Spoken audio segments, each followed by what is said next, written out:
श्री तुलसीदास जी महाराज की जय। यह है तुलसीदास जी का परिचय। भक्तमाल ग्रंथ के सुमेरु हैं, महर्षि वाल्मीकि के स्वरूप है।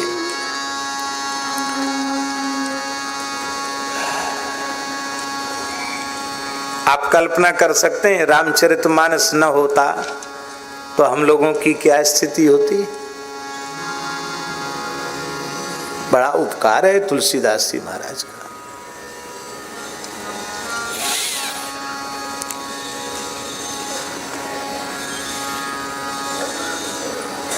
नाभाजी कौन है? तुलसीदास जी का परिचय देना जरूरी है, क्यों? भक्तमाल ग्रंथ के सुमेरु हैं। भाई माला के सुमेरु का नाम न लिया जाए तो बहुत बड़ा एक चूक है। इसलिए एक छप्पे छंद के रूप में उनके चरणों में हम लोगों ने प्रणाम किया। तुलसीदास जी किस परंपरा के संत हैं? जगत गुरु श्रीमदाद्य रामानंदाचार्य भगवान की पवित्र परंपरा के वे संत हैं, रामानंद संप्रदाय के संत हैं। रामानंद संप्रदाय की पवित्र परंपरा भगवान श्री राम से आरंभ होकर श्री रामानंदाचार्य तक आई है और श्री रामानंदाचार्य से वह परंपरा समग्र भुवन ब्रह्मांड में व्याप्त भई है।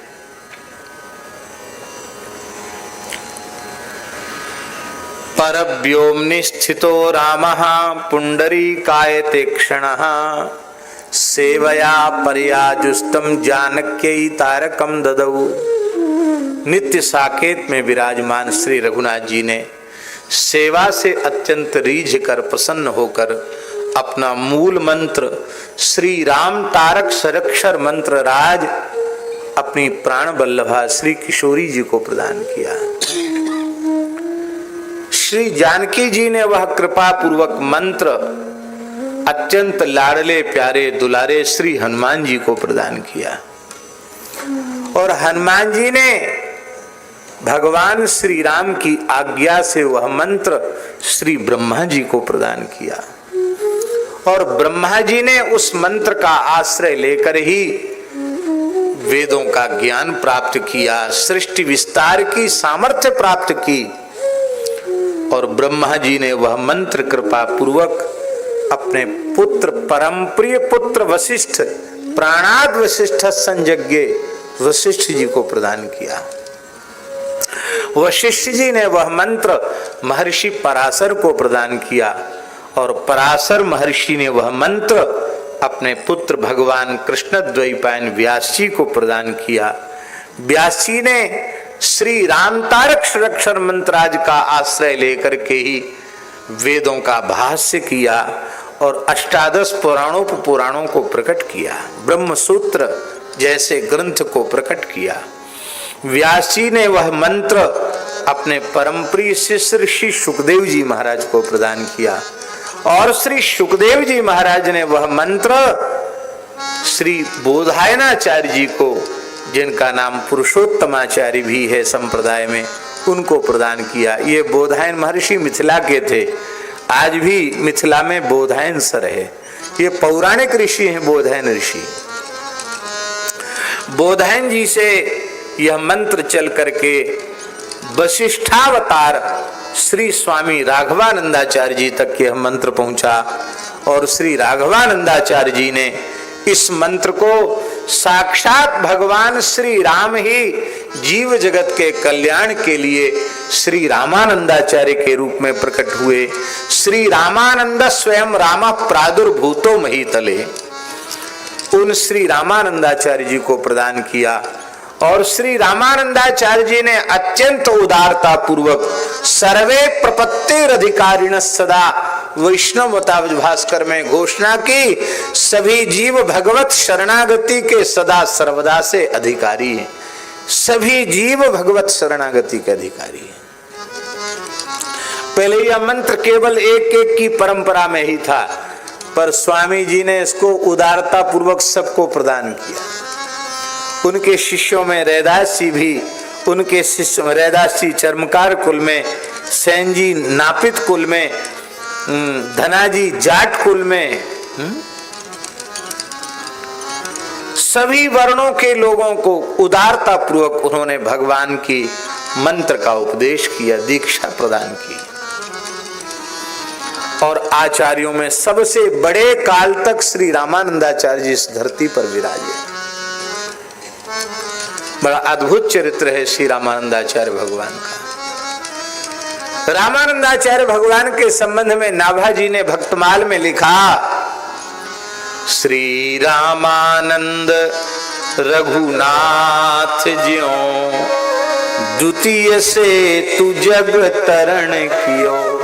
श्री रामानंदाचार्य भगवान ने रघुनाथ जी के जैसे एक दूसरे सेतु का निर्माण कर दिया। राम जी ने बंदर भालुओं को समुद्र पार करने के लिए सेतु का निर्माण किया था, और रामानंदाचार्य जी ने भवसागर के ऊपर वैष्णव धर्म रूपी भक्ति रूपी सेतु का निर्माण कर दिया, जिस पर चलकर आज भी असंख्य जीव भगवान के चरण कमलों में पहुंच रहे हैं।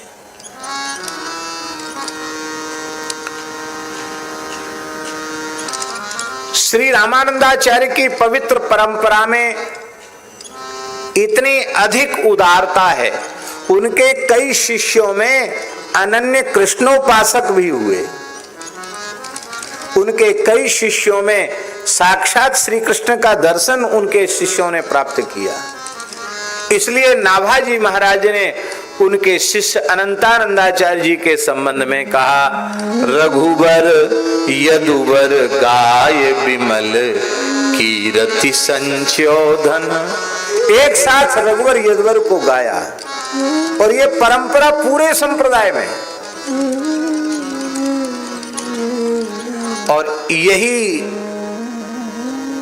इस परंपरा की जो उदारता है, इस उदारता ने जीवों को बहुत सुख दिया, बहुत हित किया जीवों का, और इस उदारता के कारण ही इसका बहुत विस्तार भी हुआ।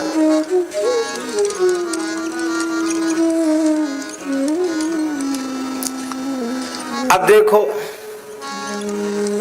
बगल में डाकोर जी है। डाकोर जी तो आपने देखा होगा, रणछोड़ राय जी विराजमान है। रणछोड़ राय जी मुगल काल में अंतर्धान हो चुके थे, गोमती सरोवर में उनको छिपा दिया गया था। कालांतर में श्री स्वामी मंगलदास जी महाराज पधारे और उन्होंने उनको प्रकट करके स्थापित किया, और दाऊजी भी गोमती सरोवर में ही विराजमान थे, दाऊजी को प्रकट करके स्थापित किया। तो ये डाकोर में रणछोड़ राय जी का मंदिर श्री मंगलदास जी के द्वारा स्थापित है, ठाकुर जी उनके द्वारा स्थापित है, और ये ऐतिहासिक प्रमाण है। और दाऊजी मंदिर भी उनके द्वारा स्थापित है। तो लगभग 400 वर्ष से ऊपर हो रहा है, और अब तक स्थान में दाऊजी ही विराज रहे हैं। ये नहीं है कि रामानंद संप्रदाय है तो अब राम जी को विराजमान कर दें। बोले दाऊजी हो चाहे राम जी हो, हमारे यहाँ तो अंतर है ही नहीं। ऐसे तमाम स्थानों में जो प्राचीन स्वरूप है, उन्हीं की अनन्य भाव से उपासना हो रही है। और दूर कहां जाएं, हमारे खाकचौक पहाड़ी बाबा आश्रम में श्री सीताराम जी विराजमान हैं, और पहाड़ी बाबा का ही दूसरा स्थान है रुदायन ब्रज में, वहां श्री राधा गोपाल जी विराजमान हैं। और पहाड़ी बाबा का ही पुराना स्थान है मोक्षगली मथुरा में, वो पौराणिक तीर्थ है ब्रज का। मोक्षगली मथुरा में जो स्थान विराजमान है श्री सत्यनारायण भगवान। आज भी ब्रज परिक्रमा आरंभ होती है तो मोक्ष गली में जाना पड़ता है। मोक्ष गली का पुराणों में महात्म्य है, भूल से भी कोई व्यक्ति मथुरा की मोक्ष गली में चला जाए तो संसार चक्र से मुक्त हो जाता है। मोक्ष गली के अधिष्ठात्र देवता सत्यनारायण भगवान है, वहां सत्यनारायण विराजमान है। वृंदावन में सीताराम जी विराजमान है। ब्रज के एक गांव में प्राचीन परंपरा से राधा गोपाल जी विराजमान है। तो रामकृष्ण नारायण की अभेद उपासना का सिद्धांत ये रामानंद संप्रदाय की विशेषता रही है।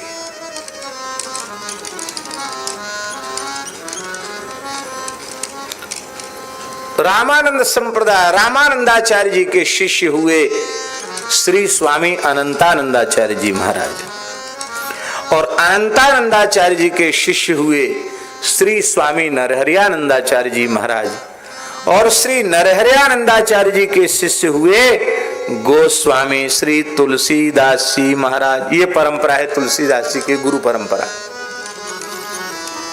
और नाभाजी भक्तमाल ग्रंथ के रचयिता नाभाजी, उनकी परंपरा क्या है? जगत गुरु श्री रामानंदाचार्य जी के शिष्य अनंतानंदाचार्य जी, अनंतानंदाचार्य जी के शिष्य कृष्णदास पयहारी जी, पयहारी जी के शिष्य श्री स्वामी अग्रदेवाचार्य जी, और अग्रदेवाचार्य जी के शिष्य श्री नाभाजी।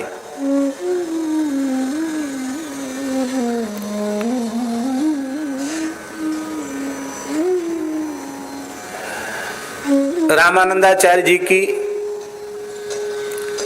चौथी पीढ़ी में तुलसीदास जी है।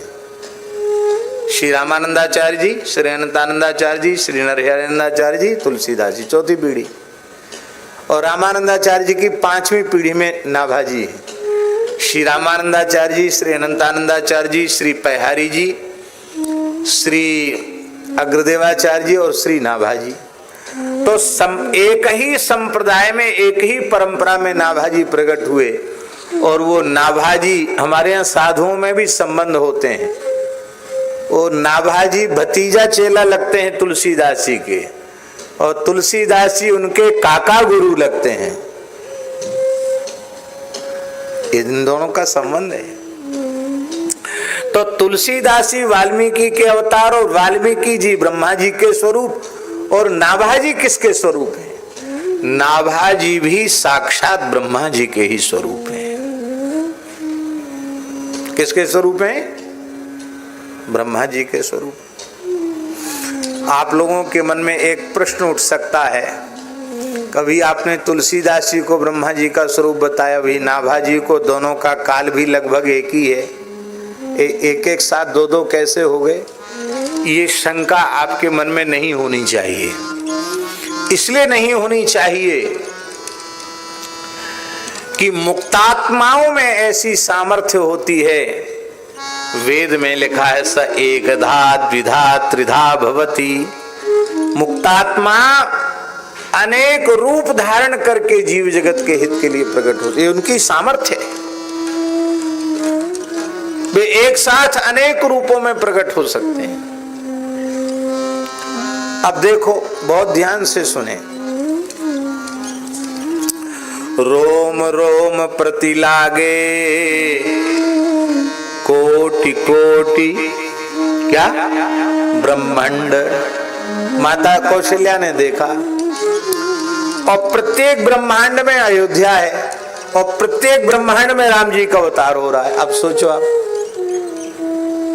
तो रोम रोम प्रति लागे कोट कोट ब्रह्मांड, इसका मतलब है राम जी भी अनंत ब्रह्मांडों में स्थित जो अलग अलग अयोध्या है उसमें भी राम जी प्रकट हो रहे हैं।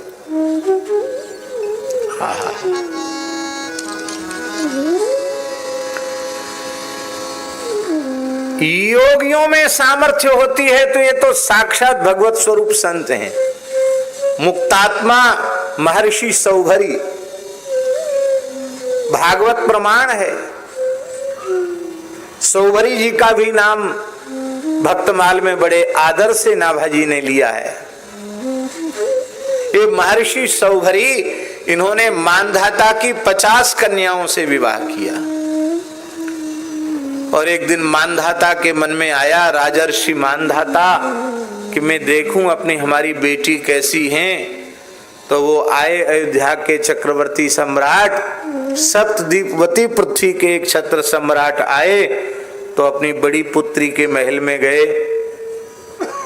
देवता के समान दिव्य स्वरूप था सौभरी जी का, सोने का महल था, मणियों के दीपक जल रहे थे, बड़ा भारी ऐश्वर्य था उनका।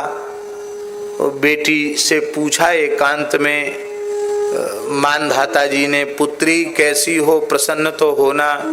उसने कहा, पिताजी बुरा मत मानना, आप सारी धरती के एक छत्र सम्राट हैं, पर ऐसा वैभव तो इंद्र को भी दुर्लभ है जो वैभव महर्षि के योग बल से यहाँ प्रकट हुआ है।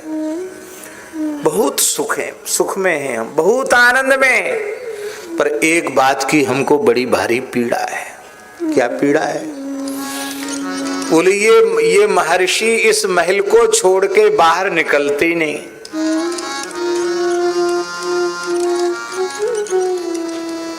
वर्षों हो गया बाहर निकली नहीं। तो हमें एक बात की पीड़ा होती है कि मैं तो सुखी हूं, पर मेरी 49 बहनें बेचारी क्या करती होंगी। ये महात्मा तो उनसे मिले ही नहीं अब तक, वो बेचारी बड़ी दुखी होंगी। मांधाता जी तुरंत निकलकर दूसरे महल में गए। उसने भी यही कहा कि मैं तो बहुत सुखी हूं, ये कहीं निकलते नहीं, मेरी 49 बहनें क्या कर रही होंगी। 50 महलों में गए और सबने एक ही बात कही कि 49 बहनें क्या कर रही होंगी।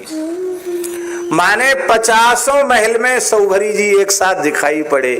अरे भाई, एक महान समर्थ ऋषि एक साथ 50 रूप धारण करके लीला कर सकता है, तो ये तो साक्षात भगवत स्वरूप ब्रह्मा जी हैं, भगवान का ही स्वरूप है।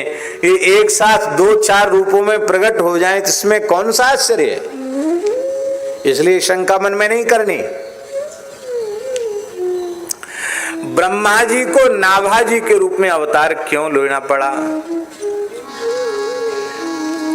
एक बार की बात है, देवर्षि नारद जी ब्रज में आकर भगवान की लीला का दर्शन करते और ब्रह्मलोक में जाकर ब्रह्मा जी को भगवान की लीलाएं सुनाते। ब्रह्मा जी के मन में हुआ कि क्यों न हो भगवान अवतार लेकर लीला कर रहे हैं, मैं स्वयं बालकृष्ण प्रभु की लीला का दर्शन करूं। ब्रह्मा जी आए। उस समय ठाकुर जी बंसी वट पर बैठकर छाक लीला कर रहे थे। छाक लीला जानते हैं ना? गोपियां छाक लेके आई, भोजन सामग्री, और उनको लेकर ठाकुर जी बैठकर पा रहे थे। जैसे कमल का फूल होता है ऐसे ही बीच में ठाकुर जी बैठे हैं कर्णिका के स्थान पर, और उनके चारों ओर छोटे छोटे ग्वाल वाल, उससे दूसरी पंक्ति में उनसे बड़े, तीसरी पंक्ति में उनसे बड़े, चौथी पंक्ति में उनसे बड़े, और आखिरी पंक्ति में सबसे बड़े ग्वाल वाल बैठे।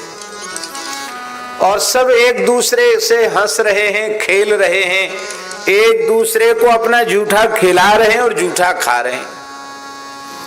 कोई ग्वाल वाल कहता, कन्हैया तो मेरी सौगंध है, तू पी के तो देख हमारी मैया ने कैसी बढ़िया छौंक के कढ़ी बनाई है। वो 2-4 घूंट पीने के बाद उसको याद आता इतनी बढ़िया कढ़ी तो ठाकुर जी के योग्य है। ब्रह्मा जी हंस पे चढ़ के लीला का दर्शन कर रहे। बोले ये कैसा परमात्मा है। बड़े बड़े वेदज्ञ ऋषि बड़ी पवित्रता से पुरोडास का निर्माण करते हैं, चरुओं का निर्माण करते हैं यज्ञ में, और विशुद्ध मंत्रोच्चार पूर्वक भाव पूर्वक आवाहन करते हैं। तो परमात्मा प्रत्यक्ष प्रकट होकर के पुरोडास ग्रहण नहीं करता। और ये कैसा परमात्मा जो ग्वाल बालों के बीच में बैठकर जूठन खा रहा है। जूठा खाने वाला परब्रह्म नहीं हो सकता। परीक्षा लेने का विचार आया। ये भी भगवान की लीला थी।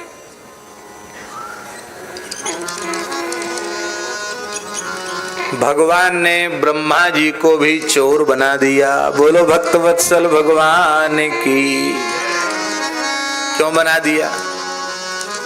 कि कोई भगवान को न कहे कि भगवान चोरी करते। ब्रह्मा जी भी चोरी करते, इतने बड़े बूढ़े पढ़े लिखे वेदों के पंडित, वो भी चोरी करने लगे। तो हमारे लाला तो छोटे से हैं, वो यदि चोरी करें तो इसमें कौन आश्चर्य। ब्रह्मा जी को भगवान ने लीला में सम्मिलित किया। ब्रह्मा जी ने पहले बछड़े चुराए और उसके बाद ग्वाल वालों को चुरा लिया। भगवान को समझने में देर न लगी, ये ब्रह्मा जी की करतूत है। और भगवान ने जितने बछड़े थे, जितने ग्वालवाल थे, सबका स्वरूप भगवान ने धारण कर लिया।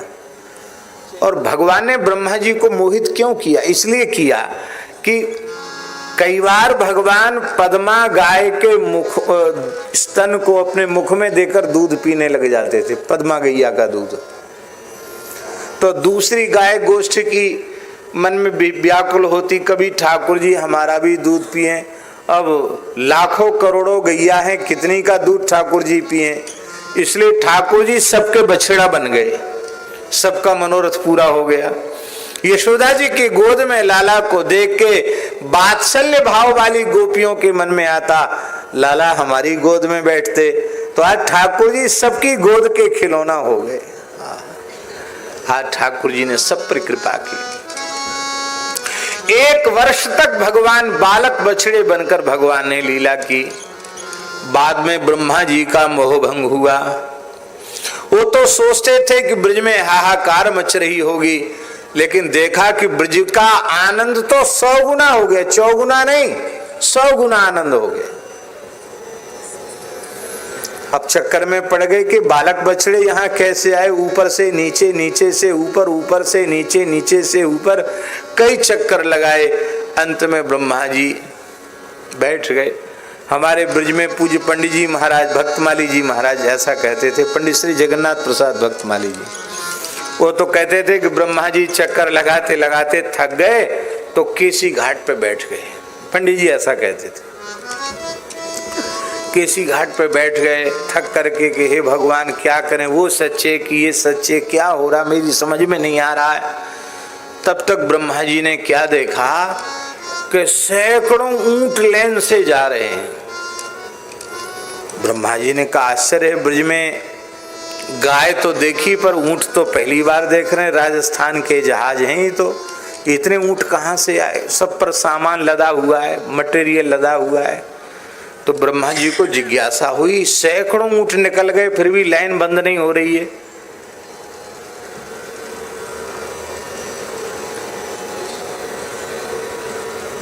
कहाँ जा रहे हैं ये ऊंट? बोले जा रहे हैं। क्या लदा है इन पर सामान? बोले जानकर क्या करोगे, कहाँ जा रहे हैं, क्या लदा है, क्या क्या करोगे जान करके? नहीं बताओ तो सही क्या लदा है इन पर। बोले इसमें ब्रह्मा बनाने वाला मटेरियल लदा है। जहां ब्रह्मांड का ब्रह्मा गड़बड़ी करता है तो इसमें वो मटेरियल लगा है, ब्रह्मा बनाने का मटेरियल लदा हुआ है। वो भगवान श्री कृष्ण दूसरा ब्रह्मा बना के वहां रख देते हैं। अरे ब्रह्मा जी ने कहा हे भगवान, जिन श्री कृष्ण की ऐसी अचिंत्य महिमा है कि ब्रह्मा बनाने का मटेरियल वो ऊंटों पर लाद कर ले जा सकते हैं, मैं क्या चीज हूं? ब्रह्मा जी का अभिमान विगलित हो गया और श्री ब्रह्मा जी महाराज त्राहिमाम करने लगे। वो दृश्य तिरोहित हो गया और ब्रह्मा जी भगवान के सामने आकर स्तुति करने लगे। ब्रह्मोवाचो नौमीड्यते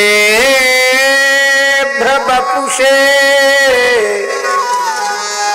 तडिदंबराय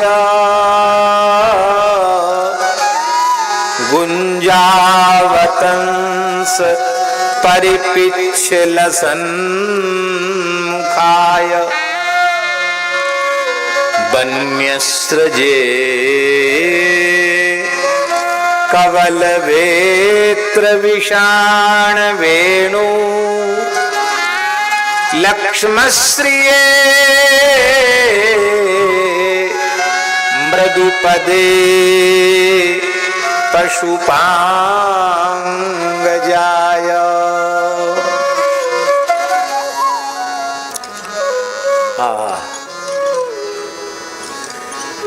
श्रेयः श्रुतिं भक्तिमुदस्यते विभो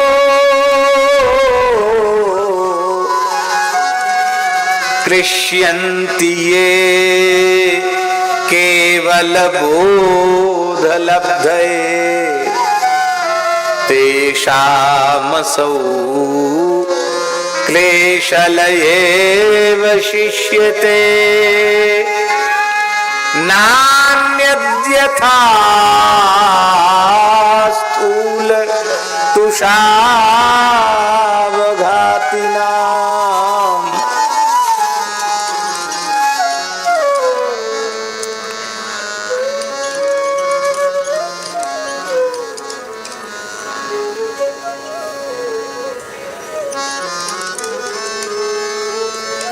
तत्तेऽनुकम्पां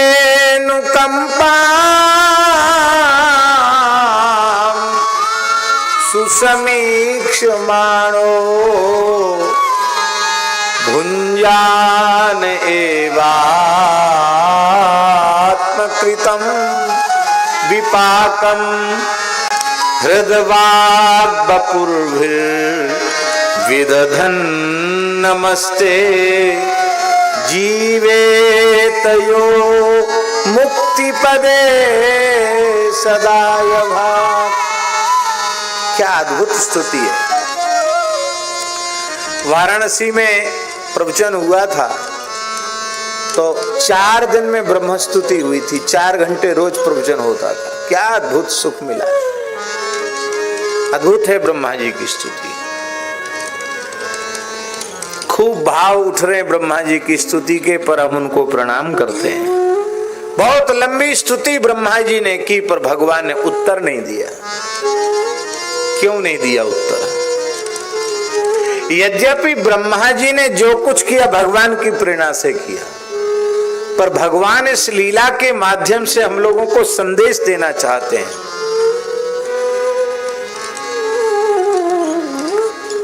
इन्होंने कहा ना, भक्त की प्रतीक्षा में भगवान। भगवान संदेश देना चाहते हैं कि केवल भक्त ही मुझसे मिलने के लिए व्याकुल नहीं रहते हैं, मैं भी भक्तों को हृदय से लगाने के लिए सतत व्याकुल रहता हूं। मैं भक्तों से मिलने के लिए आतुर रहता हूं।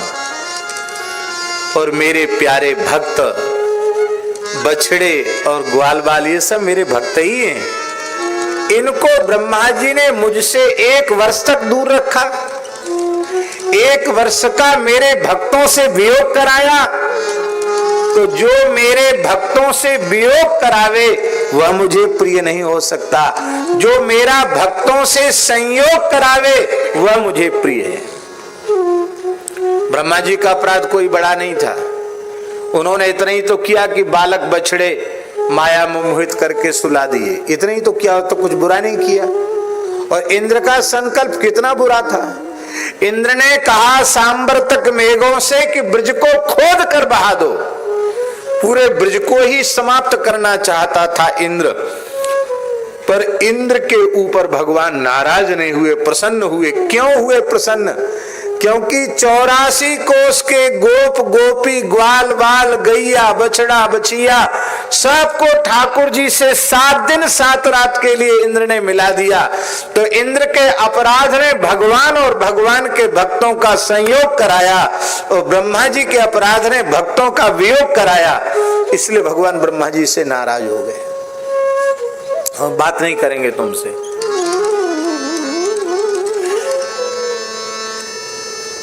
ये भी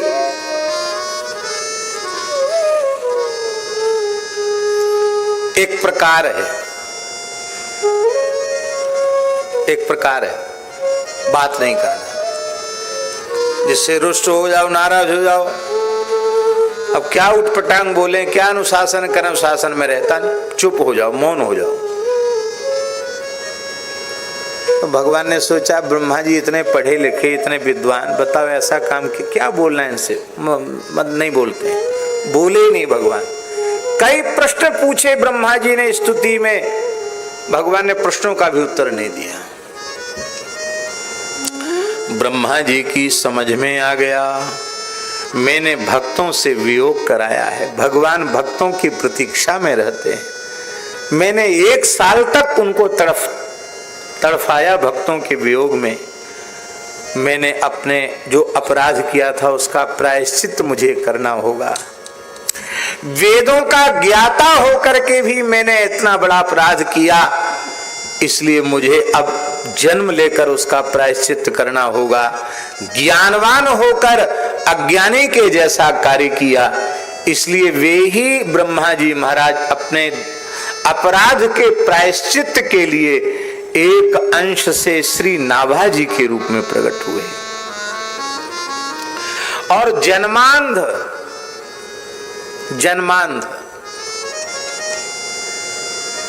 नेत्रों के चिन्ह भी नहीं थे, यहां तक जैसे सपाट था, ऐसे ढका हुआ, नेत्रों के चिन्ह भी नहीं थे।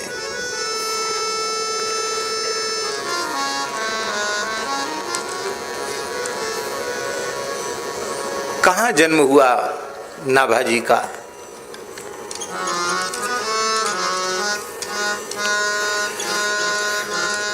महाराष्ट्र की पवित्र धरती पर एक ऋग्वेदी ब्राह्मण परिवार था। वे हनुमान जी के परम उपासक थे, पर कोई पूर्व का ऐसा पाप था जिसके कारण उनके कोई संतान नहीं हुई। उन्हें उसकी पीड़ा भी नहीं थी, क्योंकि वे भगवान के विशुद्ध भक्त थे।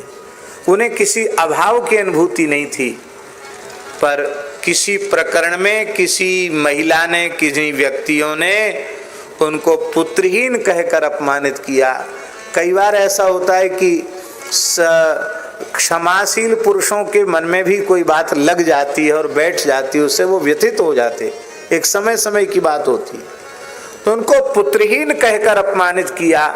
यह उनको इतना अधिक पीड़ादायक हो गया कि उनको लगा कि इससे अच्छा हमारा मुंह तक लोग देखना पाप समझते हैं, तो मेरा तो जीवित रहना ही बेकार है। बड़े दुखी थे, आंख में आंसू भर आए। श्री हनुमान जी सहन नहीं कर सके और श्री हनुमान जी ने कहा, पंडित जी, विप्र देवता, आप दुखी क्यों हैं? का भगवान में पुत्रहीन हूं। अरे बोले, पुत्रहीन हो, पुत्रवान होने से कोई मोक्ष हो जाता है? आप तो भगवत भक्त हैं। बोले नहीं, हमारा मुख देखना लोग पसंद नहीं करते, तो मेरे जीवन का प्रयोजन ही क्या है? हनुमान जी ने कहा कि तुम्हारे प्रारब्ध में तो पुत्र नहीं है, लेकिन तुमने आज तक हमसे कभी कुछ मांगा नहीं और मांग अब भी नहीं रहे हो, पर मैं अपने ऐसे निष्काम भक्त की पीड़ा को देख नहीं सकता, इसलिए मैं आशीर्वाद देता हूं कि तुम्हारे पुत्र होगा। और हनुमान जी के आशीर्वाद से उनके पुत्र हुआ और हनुमान जी की कृपा से उनका वंश चला, इसलिए उस ब्राह्मण के वंश को हनुमान वंश कहा गया। और उस हनुमान वंश में श्री नाभा जी का जन्म हुआ। इसलिए श्रीमद् चैतन्य महाप्रभु की पवित्र परंपरा में प्रकट श्री गोपाल भट्ट गोस्वामी पाद के चौथी पीढ़ी में उनके शिष्य श्री प्रियादास जी महाराज, जो भक्तमाल के टीकाकार हैं, वे इस लीला का वर्णन कर रहे हैं। हनुमान वंश ही में जन्म प्रसिद्ध जाको, हनुमान वंश ही में जन्म प्रसिद्ध जाको, हनुमान वंश ही में जन्म प्रसिद्ध जाको, हनुमान वंश ही में जन्म प्रसिद्ध जाको, भयो दृगहीन सो नवीन बात जानी, हाँ भयो दृगहीन सो नवीन बात धारिये। कवित्व संख्या 12। उमरी बरस 5 मानिके अकाल आँच, उमरी बरस 5 के अकाल आँच, माता बहन छोड़ गई विपत्ति बिचारी। हाँ माता बहन छोड़ गई विपत्ति बिचारी। कीलियो अगर ताही डगर दरस दियो। कीलियो अगर ताही डगर दरस दियो। लियो यो अनाथ जानी ऊंची सो उचारी। आलियो यो अनाथ जानी ऊंची सो उचारी। बड़े सिद्ध जल ले कमंडल सो सींचे नैन। बड़े सिद्ध जल ले